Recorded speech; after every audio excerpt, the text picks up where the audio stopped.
Let's talk about forgiveness. It's a huge concept, right? One of those words that can either feel like a massive weight or this incredible freedom. Today, we're going to dive into what some ancient texts, especially the Psalms, have to say about this whole journey, from being completely broken to being made whole again. Let's get right into it. Have you ever been there? I mean, really been in that spot where you look at something you did and you just think, wow, that's it. There's no coming back from this one. It's a universal feeling, right? That sense that some mess-ups are just permanent. And that's exactly the feeling we're going to explore. So here's the thing. To really understand how powerful forgiveness can be, we first have to get our heads around the weight of what's being forgiven. The material we're looking at today makes this really interesting point. You can't appreciate the solution until you really truly understand the problem. And this is a foundational idea in these writings.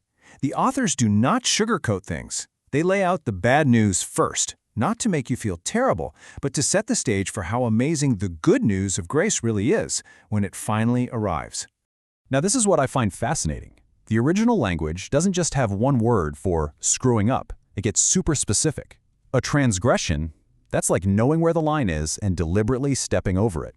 Iniquity is deeper. It's about a twisted or crooked nature on the inside. Rebellion is pretty clear. It's that willful, you can't tell me what to do defiance. And sin, that's about missing the target, falling short of the ideal. Each word gives us a different angle on the same problem. So, what does all that feel like? Well, our source notes talk about spiritual scars, this haunting awareness of our failures. And this line from King David, it just nails that feeling. It's not a casual, oops, my bad. It's the cry of someone who is constantly haunted by what they've done. It's always right there in front of their face. And that brings us to the author King David. His story, which he unpacks in Psalm 51 after a catastrophic personal failure, is maybe one of the most raw and honest case studies on this whole topic. It's what happens when a person who has everything hits absolute rock bottom and just cries out. This right here is the key. Yeah, David's actions hurt people, badly, but in this moment of raw honesty, he realizes the ultimate offense was against God. He sees it not just as breaking some rule, but as breaking a relationship. And as our source material points out, that's crucial, because a broken relationship can't be fixed without forgiveness. And notice what he's not doing here. He's not making excuses. He's not trying to bargain. He's not pointing to all the good stuff he did in the past. He's not asking for justice. He's pleading for mercy. His entire appeal is based on God's character, not his own. It's him saying, my only hope is in who you are, because I have nothing to offer. This might be the most important line in the whole prayer. He isn't just asking to be let off the hook. He's not asking for a pardon so he can go back to his old life. He's asking for spiritual, open-heart surgery. He's saying, the problem is in me. Fix my heart. Change me from the inside out. He wants to be transformed, not just excused. Okay, so we've seen the problem and we've heard the plea. So what's the solution? How do these texts actually describe the act of forgiveness? Well, it's not a passive thing. It's an active, dynamic process of total restoration.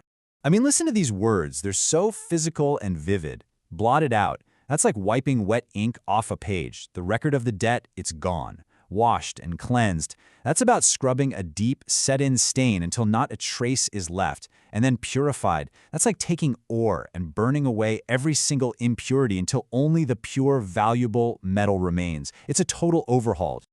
And this is what sets this idea apart. The source notes really hammer this home. Human forgiveness, as we all know, can be partial. We might say, I forgive you, but still hold on to it a little. But the forgiveness described here is absolute. It deals with the external record and the internal stain. It cleanses the person, not just the crime. What an image! Seriously, just think about that. If you start heading east, you will never, ever, ever reach west. They are infinitely separate. That's the picture here. The wrong isn't just forgiven, it's removed. It's put at an impossible distance. It's gone. You don't have to live in it anymore. So what's the so what? Where does this all lead? What does it actually feel like on the other side? Well, this next part is all about the result, the incredible shift from a life that's defined by guilt to a life defined by joy. I mean, just look at this contrast. It's night and day. On one side, you have the language of absolute brokenness, a crushed spirit, bones feeling shattered by guilt. But on the other side, it's all about life, the return of joy, a spirit that actually wants to praise, a sense of renewal so deep it's like being young again, like an eagle soaring. And at the end of the day, that's the whole point. Forgiveness in this context isn't just a transaction to make one person feel better. It's relational. It's about healing the break that the wrongdoing caused and making a real, authentic connection possible again. Okay, let's get real for a second, because our source notes bring up a huge practical question. This all sounds great, but what about the memory? We all know you can't just flip a switch and forget when someone has hurt you deeply. So how does that work? So the idea here isn't that you get amnesia. It's that you make a conscious choice to no longer let that memory have power over you. You stop letting the past define the present relationship. You choose to live in the new reality of grace and restoration, even if the ghost of the old reality is still hanging around. It is a daily commitment. And I just love how this verse completely flips the script. It basically says, hey, instead of trying so hard to forget the wrong that was done to you, start working really hard to remember the good. Remember the benefits of grace. Remember the forgiveness. Shift your focus from the pain of the wound to the miracle of the healing. Which leaves us with a pretty big question, doesn't it? If this journey from brokenness to restoration is so powerful, if it can bring so much joy and life, then why does it feel so rare? What's getting in the way of us and the world around us experiencing this kind of radical, life-changing restoration? That's something we're thinking about.